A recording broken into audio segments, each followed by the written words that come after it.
Hi everybody, I'm Dr. Julia. Thank you for joining me for Scientific Tuesday. Today we're going to be learning how to combine sunlight and objects you find outside to make beautiful pictures by leaving them out in the sun. The first thing you're going to need for this experiment is sunprint paper, which can be found at Hobby Lobby, Michael's, or online at Amazon. Next, you're going to need some objects from outside, such as flowers or leaves, or some objects from around the house that make cool shapes. Just make sure they're flat. Sunprint paper is photosensitive, meaning it has a strange reaction to sunlight, kind of like when you get a sunburn. When this paper is then exposed to UV light, which is in sunlight, the light blue on the paper then turns to a darker blue. When the paper is then dipped in water, the light blue washes off, revealing a darker blue, which then exposes your print. In order to make your sunprint, first pick out the objects you want to print. Just make sure they're flat. For my sunprint, I chose to print some leaves I found outside the art museum and some paper shapes I cut out. Next, you're going to arrange the objects how you would like them to look on top of your sunprint paper.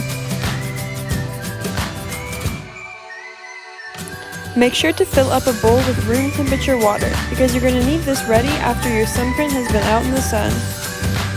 Then, take the paper with the objects on top of it outside and place on a flat surface.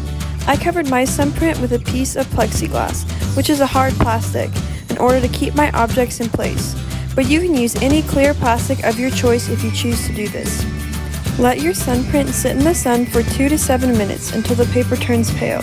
The brightness of your print depends on how sunny it is outside. As you can see, the day I did my sunprint, it was not very sunny, and it actually started storming a few minutes later, so the results of my print would have been much different on a sunnier day. So make sure you pick the day you do your sunprint carefully. After you remove your objects from the paper, quickly soak in water for about 1 minute.